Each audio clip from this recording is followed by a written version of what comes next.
네, 한 주간 잘 지내셨죠? 시대마다 가장 높은 빌딩에 그 시대를 대표하는 그 대표적인 산업이 자리 잡고 있다고 합니다.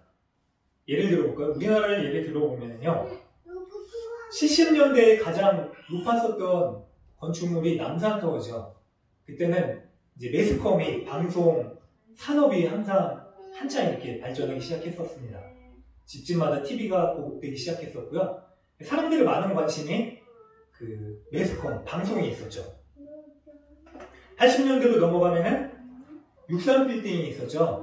63빌딩에는 보험회사가 자리 잡고 있었죠. 저도 어린 기억에 보면요, 저희 어머니도 저희 큰 고모가 이제 보험회사를 다니셨고, 저희 어머니도 거기 교육받으러 막 불러모으셔가지고 저도 따라서 많이 갔던 기억이 납니다. 보험에 열풍이 일었었고요. 그리고 나서 2000년대 들어서면서 또 어떤 건물들이 상징적으로 세워지기 시작했냐면 주상복합 아파트들. 사람들이 이제 부동산에 관심을 굉장히 원래는 있었지만 많이 가지기 시작했죠. 그리고 나서 2010년도에 들어서서 이제 서울국제금융센터와 부산국제금융센터가 제일 높은 빌딩이었다고 해요.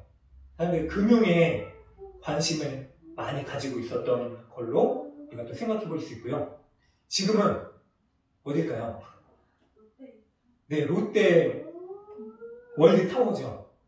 근데 롯데 월드 타워에 들어있는 이 산업을 보면은 지금 우리의 삶과 밀접한 그 연관지어서 생각할 수 있는 부분들이 많이 있죠. 뭐냐면 소비, 그리고 즐거움. 그렇죠? 롯데월드 타워에 가면은 백화점과 여러 가지 소비를 부추기는, 그리고 먹거리 음식들이 있죠. 지금의 사람들은 그렇죠? 우리의 인생의 중요한 가치 중에 하나가 우리 즐거움과 그리고 먹는 것, 그리고 누릴 수 있는 것들에 많이 집중되어 있는 시대를 우리가 살고 있습니다. 그러다 보니까 이 코로나 이후에 또 급격히 이것과 관련돼서 생각해 볼 수 있는 게 있는데요. 뭐냐면 퇴사 열풍이 불고 있대요. 우리나라는 덜 할 수도 있지만 뭐 자이던 타이던 미국에서는 자발적 퇴사자들이 450만 명 이상으로 굉장히 많은 사람들이 퇴사를 신청하고 있다고 합니다. 유튜브를 보니까 사표를 준비하고 있다가 매니저한테 집어 던지면서 사람들이 막 나팔을 불고 막 잔치를 벌이더라고요. 나 이제 못하겠다 그러면서 나의 삶을 찾아나간다. 우리가 어쩔 수 없는 이 생명에 관한 일들, 이 위협을 직면하고 난 사람들이 과연 내가 제대로 살고 있는 것인가? 라는 고민이 든 것 같아요. 그동안에는 돈 벌기 위해서 좀 더 좋은 삶을 위해서 대부분의 삶을 쏟아부었다면 이제는 정말로 우리의 삶의 목적이 이것인가? 라는 고민들이 많아진 것 같습니다. 생명이라는 문제에 직면해서 우리의 존재에 대해서 고민을 하게 되는 것이죠. 우리가 중요시하는 가치가요, 사실 우리가 누구인지를 드러내줍니다. 질문해보세요. 나는 누구인가? 저는 목사입니다. 그렇죠? 목사라는 게 직업적으로 제가 살아가는 삶의 모습이기도 하지만요, 제가 가장 고민하고 있는 이 사명이기도 하기 때문에 가장 먼저 저에게 누구냐고 물으신다면 저는 목사라고 대답을 할 것입니다. 여러분들도 마찬가지로 여러분들이 제일 살아가면서 시간을 많이 쏟아붓고 고민하고 있는 그 삶의 자리가 아마 여러분들의 존재와 정체성을 드러내주는 대답일 수 있을 것입니다. 한 번 더 질문을 드리겠습니다. 그러면 나는 그리스도인인가? 그런 고민들 한번 해보시고 계십니까?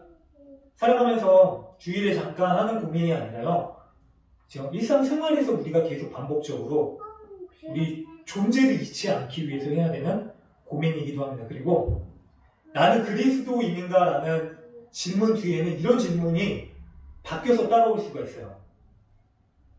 나는 지금 삶을 마감하면 하나님 나라에 갈 수 있는가? 가실 수 있는 분들은 다 손을 내려보세요. 이렇게 다 믿음을 확보하시는 우리 신앙의 믿음의 동역자분들이 계십니다. 나는 그리스도입니다. 그리고 이 질문이요, 따라오게 돼 있어요. 결론적으로 나는 지금 죽으면, 생을 마감하면 하나님 나라에 갈 수 있는가? 때론 자신이 없을 수 있습니다. 지금 죽으면 내가 천국에 갈 수 있나? 아니면은 지옥에 가나? 라는 고민들. 근데 많은 사람들이요, 이 질문을 하게 되면은 이런 생각을 하게 되는 것 같아요. 뭐냐면, 내가 천국에 갈 정도로 그렇게 하나님을 잘 믿거나 착한 일을 하지는 못했는데, 그렇다고 내가 지옥에 갈 정도로 나쁜 짓을 하고 살지는 않았다. 저는 사실 그렇게 생각했거든요. 근데 여러분들 어떠세요?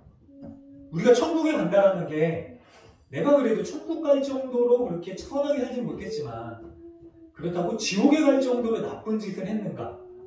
라고 하는 생각을 할 수가 있습니다. 근데 사실 우리가 이런 질문에 대한 해답을요, 성경적인 관점에서 좀 찾아봐야 됩니다. 성경은 우리에게 우리의 존재에 대해서 무엇이라고 얘기를 하고 있는가? 우리가 읽지는 않았지만요, 로마서 3장을 보면은 이렇게 성경이 이야기를 하고 있습니다. 사람에 대해서 기록된 바 의인은 없나니 하나도 없다. 그리고 깨닫는 자도 없고 하나님을 찾는 자가 없다. 다 치우쳐서 무익하게 되고 선을 행하는 자도 없나니 하나도 없고 모든 사람이 죄를 범하였음에 하나님의 영광에 이르지 못하더니 라고 얘기를 하고 있습니다. 그러니까 한마디로 성경은요, 모든 사람은 다 죄인이다 라고 얘기를 하는 것입니다. 그리고 이 말에 여러분들은 동의가 되십니까? 아마 이런 생각을 할 수 있을 것 같아요. 우리가 죄인이라고, 맞아, 내가 잘못했지. 그동안 무수히 많은 죄, 거짓말, 미움, 시기, 다툼 이러한 일들을 반복되게 일삼았었지라고 생각을 할 수 있습니다. 그런데 사실 성경적 관점에서의 죄는요, 우리의 행위가 유발한 죄악 자체가 아닙니다. 왜 그런지를 말씀드릴게요. 지금 많이 줄었지만요, 우리가 길거리를 다니면서 많이 봤었던 광경들이 있습니다. 어떤 거냐면요, 지하철을 탔을 때도 그렇고요, 예수천당 불신지옥이라는 말을 굉장히 많이 들었었습니다. 그렇죠? 물론 맞는 말입니다. 그런데 안타깝게도 사람들이 그 말을 들으면요, 굉장히 기독교를 부당하게 생각합니다. 아니, 어떻게 예수님을 믿지 않는다고 지옥에 보낼 수 있는가? 라는 생각을 합니다. 그래서 기독교는 아주 몹쓸 종교다. 어떻게 자기들만 저렇게 지옥에 안 가고 예수 안 믿는 사람들을 지옥에 보낼 수 있느냐라고 생각을 해서요, 그 말에 대해서 굉장히 거부감을 느낍니다. 그런데 사실 이게 잘못된 오해에서 기인된 생각입니다. 왜냐면은요, 앞에서 말씀드렸듯이요, 모든 사람은 이미 죄인입니다. 우리가 죄의 행위를 해서가 아니라요, 우리는 죄인이라는 존재 자체로서 살아갈 수밖에 없는 사람들입니다. 우리 자체가 죄인이다라고 하는 말씀입니다. 그래서요, 예수천당 불신 지옥은요, 당연한 말입니다.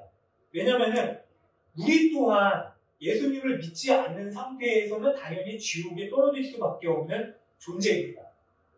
다른 사람들이 예수님을 안 믿었다고 해서 지옥에 가는 게 아니에요. 예수님을 믿던 안 믿던 저와 여러분 모두는요, 우리의 죄인된 친구들이요, 끔찍한 하나님의 심판 가운데 형벌을 받아 마땅한 사람들입니다. 그러나 예수님을 믿었기 때문에요, 예수님의 그 구원의 은혜로 인하여서 우리가 심판을 면할 수 있는 그 은혜를 거저 얻게 된 것이죠. 그래서요, 이 말은 부당한 게 아니라요, 은혜에 대한 말씀이기도 합니다. 제가 왜 죄가 행위에서 기인된 것이 아니다라고 말씀을 드리냐면요, 인류 최초의 범죄 현장으로 우리가 따라보면 그것을 잘 알 수 있습니다. 아담과 하와가요, 선악과를 먹습니다. 그런데 선악과를 먹은 것 자체가요, 하나님의 말씀에 불순종했기 때문에 우리가 죄라고 생각할 수가 있습니다. 그런데 사실 아담 이후에 태어난 우리는 아담과 전혀 관계없는 삶을 살고 있는 우리에게까지 원죄라는 죄가 전가되었다라는 게 우리에게 너무나 납득할 수 없는 이야기입니다. 그러면 아담과 하와가 지은 죄의 구체적인 그 죄의 항목이 무엇인지를 좀 우리가 생각해 봐야 되는데요. 하나님께서 아담과 하와에게 에덴 동산에 있는 모든 것들을 다 다스려라, 마음대로 해라, 마음대로 먹어라라고 말씀하셨어요. 근데 동산 중앙에 선악과만은 먹지 말아라라고 하셨죠. 이게 뭐냐면요, 이거는 하나님과 사람이 맺은 약속입니다. 네가 이 약속을 지키는 한 내가 너의 하나님이 되고, 그리고 내가 너의 창조주가 되고, 그리고 내가 전능한 너의 삶을 이끌어갈 인도자 여호와 하나님이다 라고 하신 약속의 상징입니다. 그런데 하와에게 뱀이 찾아오죠. 뱀이 찾아와서 물었었던 질문이 그겁니다. 하나님께서 저 선악과를 먹으면 진짜 죽을까 하느냐? 하나님은 진짜 죽는다라고 하셨거든요.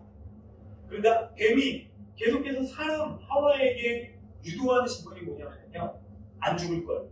그리고 결국에는 너의 눈이 하나님같이 밝아져서 네가 하나님같이 되리라라고 하는 말에 하와가 넘어갑니다. 그리고 그 말을 가지고 남편이 아담에게 가서 아담도 선악과를 따먹게 되죠. 이 말은 뭐냐면요, 우리의 창조주이시고 인생의 주인이신, 우리의 주인 되신 하나님을 인정하느냐 아니냐, 이것이 바로 죄이냐 아니냐를 성경이 이야기를 하고 있다는 것입니다. 중요한 거는요, 우리가 무엇을 해서 그것 때문에 하나님으로부터 멀어진 게 아니라 우리가 우리 인생의 스스로의 주인이 되어서요, 내 삶을 하나님께 주인됨으로 내어 맡기지 않고 하나님 없이 내 힘으로 살아가고자 하는 게 바로 죄이고 교만입니다. 그래서요, 빌립보서 3장에 보면 이런 말씀이 있습니다. 사람에 대해서 얘기를 하는데 그들의 마침은 멸망이요, 그들의 신은 배요, 그 영광은 그들의 부끄러움에 있고 땅의 일을 생각하는 자. 모든 사람들이 하나님과의 관계로부터 멀어진 모든 인간들이 그 자체가 죄인이 되었어요. 다시는 하나님을 찾지 않고 하나님을 의지하지 않고 내 인생의 주인이 나다라고 하면서 자기를 위해서 살아가는 삶. 이것이 바로 우리가 죄악 가운데 사망할 수밖에 없는 존재가 된 모습입니다. 사실 하나님이 사람을 지으실 때요, 생기를 불어 넣어주셨어요. 생명을 주신 거예요. 하나님의 생명. 그런데 하나님 필요 없다라고 생각하는 삶이 계속되면 어떻게 되냐면요, 하나님의 생명을 공급받는 것을 끊어버리는 거예요. 스스로가. 그게 우리는 육체적으로는 잘 사는 것 같지만요, 사람이 영혼과 육체로 이루어져 있잖아요. 육신을 위해서 살다가면요, 그냥 그대로 흙으로 돌아가, 그렇죠? 우리 죄악대로 형벌받는 인생밖에 없어요. 하나님으로부터 공급받는 영혼의 은혜가 없으면요, 살았지만 죽은 자같이 살아가는 것이죠. 그래서 죄악 가운데 있는 우리는요, 하나님을 끊임없이 두려워하고 멀리할 수밖에 없는 자들이 되었습니다. 그러면 우리에게 소망이 없는가? 다시 앞의 질문으로 돌아가 보면요, 지금 나는 죽어서 하나님 나라에 갈 수 있는가, 구원받을 수 있는가라는 질문에 대해서 많은 사람들이 머뭇거릴 수밖에 없는 이유가 있습니다. 그냥 구원은요, 우리 편에서 이룬 노력 때문에 우리에게 주어진 게 아니라요, 하나님 편에서 이루신, 하나님께서 다 이루신 은혜의 사건이기 때문입니다. 아이들에게 질문을 하면 그런 대답을 많이 해요. 오늘 진짜 이 문을 박차고 나갔을 때 하나님이 계시다면 너도 구원받은 자녀가 될 수 있겠느냐? 사실 오늘 아침에도, 그렇죠, 교회 올 때 불편한 마음이 있을 수 있고 또 다툼이 있을 수 있고, 아이들 같은 경우에는 잠 자다가 엄마가 어쩔 수 없이 깨워서 막 싸우고 다투다가 어쩔 수 없이 오게 된 우리의 모습을 보면요, 절대로 우리의 삶의 행위로는 구원받을 수 있는 조건을 만족시킬 수 없죠. 그런데 구원 자체는요, 하나님 편에서 이루신 하나님의 사건이기 때문에요, 우리 인생을 집중하면 구원받을 수 없지만 하나님께 집중하면은 구원받을 수 있는 그 은혜가 주어진 것이다라는 사실을 잊으시면 안 됩니다. 그래서 우리 스스로가 주인이 되어서는요, 절대로 우리 스스로 구원을 얻을 수 없습니다. 또 사람들이 많이 하는 착각 가운데 하나가 뭐냐면요, 이런 거죠. 내가 어느 정도 물질을 얻고 지위를 가지고 그리고 힘을 얻고 내가 이루고자 하는 삶을 만족시키면 그러면 내 존재 자체가 달라질 것이다 라는 착각 속에서 살아갑니다. 그런데 아무리 돈을 많이 벌고 아무리 높은 지위를 가져도요, 그 삶의 끝에는요, 죽음이라는 문제가 기다리고 있습니다. 아무리 많은 것을 소유해도요, 아무리 많은 것을 누려도요, 아무리 내가 하고 싶은 모든 것들을 성취해도 우리는 이 죽음이라는 문제를 벗어날 수 없는 죄인된 존재입니다.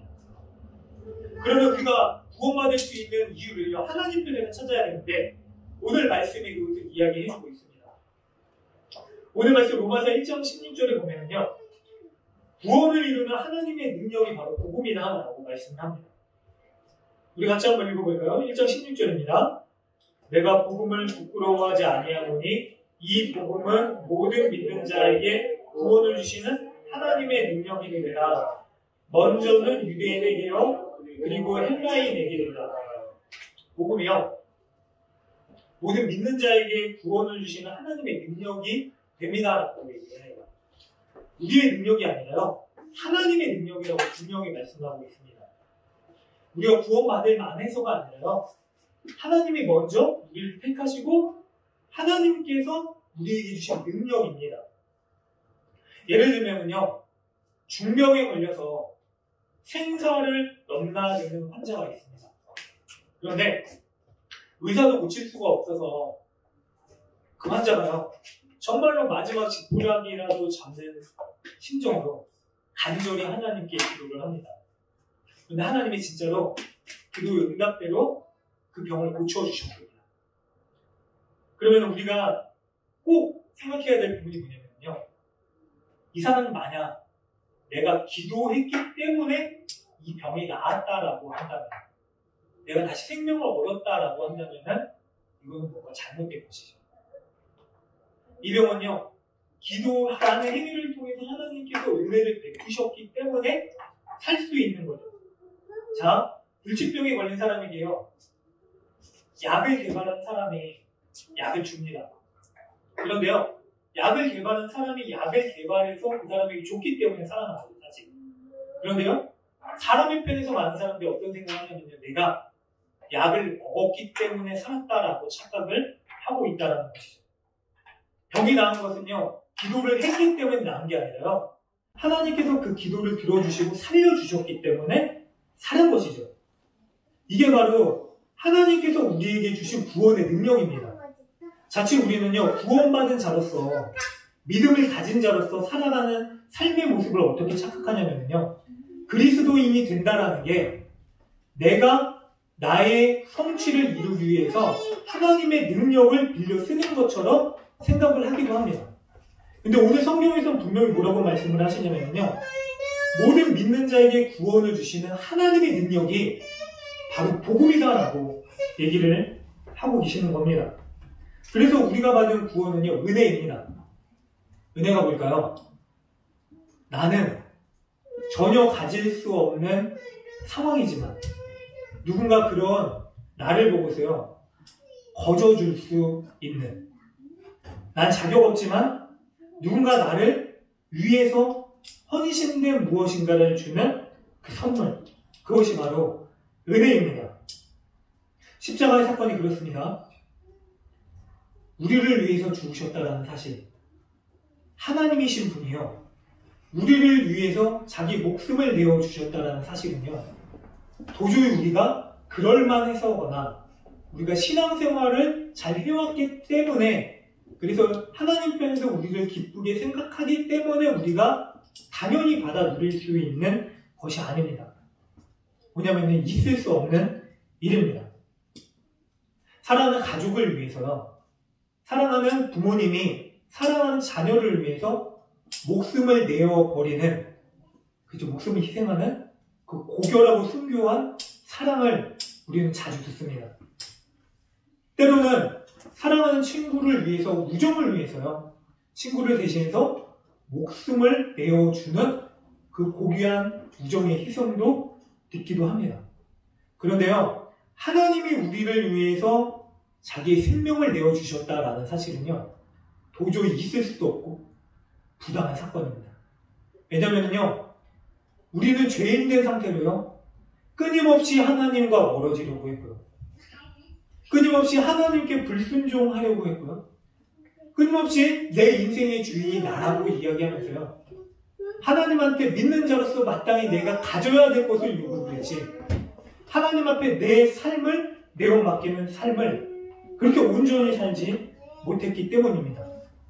그래서요, 그리스도께서 우리를 위해서 피 흘려 죽으셔야 된다는 사실은요, 우리에게 절대로 있을 수도 없고요, 받아들일 수도 없는 사건입니다.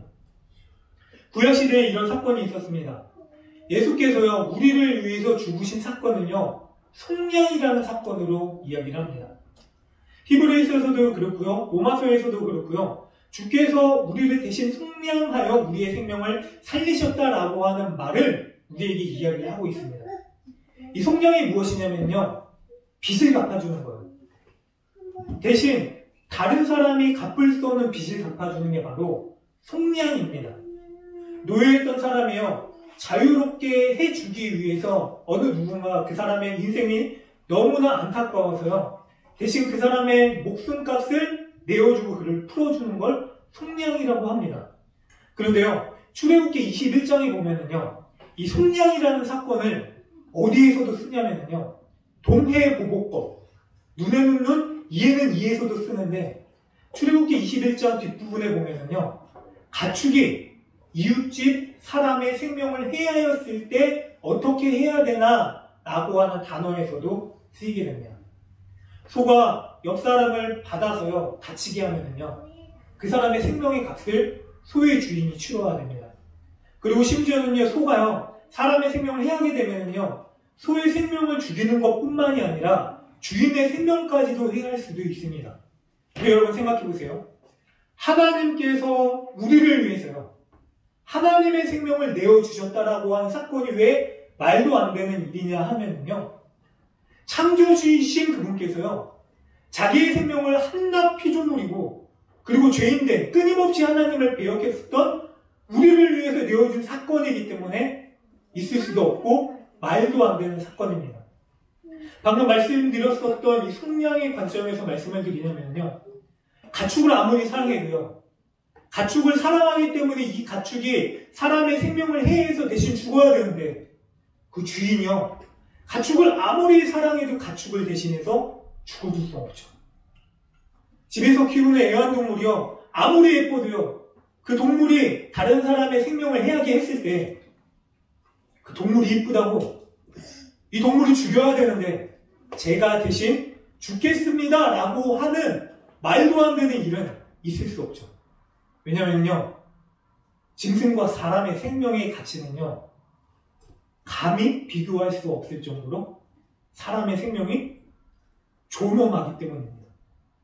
마찬가지로요, 하나님께서 우리를 위해서 자기의 생명을 내어주셨다라고 하는 사건이에요. 그동안 저는 무수히 이 말씀을 들으면서요, 내게 그럴 만한 사랑이 있겠구나라고 착각하면서 살았지만요, 그러다 우리가 다시 한번 생각해야 될 것은 뭐냐면요, 도저히 있을 수도 없고 도저히 있어서도 안 되고 말도 안 되는 사건이 우리 가운데 이루어졌다라고 하는 주님께서 이루신 말도 안 되는 은혜다라고 하는 것입니다. 히브리서 9장 13절에 보면요, 그런 의미에서 그리스도께서 우리를 위하여 단번에 이루신 이 제사에 대해서 이렇게 얘기를 합니다. 염소와 황소의 피와 암송아지의 血을 부정한 자에게 뿌려 그 육체를 정결하게 하여 거룩하게 하거든. 피를 흘리는 게요, 정결하게 하기 위한 행위라고 얘기를 하고요. 14절에 보니까 그걸로 끝나는 게 아니라 영원하신 성령으로 말미암아 흠없는 자기를 하나님께 드린 그리스도의 피가 어찌 너희 양심을 죽은 행실에서 깨끗하게 하고 살아계신 하나님을 섬기게 하지 못하겠느냐라고 하는 말씀을 해요. 한마디로 예수께서 우리를 위해서 죽으신 사건이요, 피를 흘리신 이유가 있는 게 무엇이냐? 우리의 양심을 깨끗하게 하고 우리의 행실이 변화되고, 그리고 우리가요 하나님과 단절되어서 하나님으로부터 멀어진 우리가요 다시 하나님을 섬기게 하려 하십니다. 여러분, 그동안 우리가 믿었었던 복음이요, 복음의 목적이요, 바로 이 이유에 합당한 목적이 되어 살아오셨습니까? 아니면은요, 내 죄를 다 사하여 주셨다고 하니까 내가 자유롭게, 자유가 아닌 방종으로 내 마음대로 살다가 용서 구하면 끝이지? 라고 하는 거를 복음으로 받아들이셨었습니까? 지옥이 뭔지 아세요? 지옥은요, 칠흑 같은 어둠 가운데 인생의 목적을 상실한 채 소망의 빛이 보이지 않는 그 캄캄한 암흑 속에서요 하나님조차 만날 수 없는 게 바로 지옥이에요. 단순히 우리가 죽어서 꺼지지 않는 불 가운데 고통당하는 게 아니라요, 그 고통 가운데 있어도요 아무리 부르짖어도 하나님 응답하시지 않는 게. 그래서 우리에게 제일 중요한 게 뭐냐면요, 하나님이 이루신 구원을 이루기 위하여 우리에게 주신 이 복음을 가지고요 다시 하나님과의 관계 안으로 나아가는 게 제일 중요합니다. 그렇잖아요. 너희 양심을 죽은 행실에서 깨끗하게 하고 살아계신 하나님을 섬기게 하기 위해서 그리스도께서 피 흘려 죽으셨느니라. 아멘. 네. 여기서 그치지 않고요, 이게 왜 은혜일 수밖에 없냐면요, 하나님이요 또 히브리서 9장 15절을 보니까 우리를요 영원한 언약 가운데 다시 초대된 존재로 부르셨다라고 얘기를 합니다.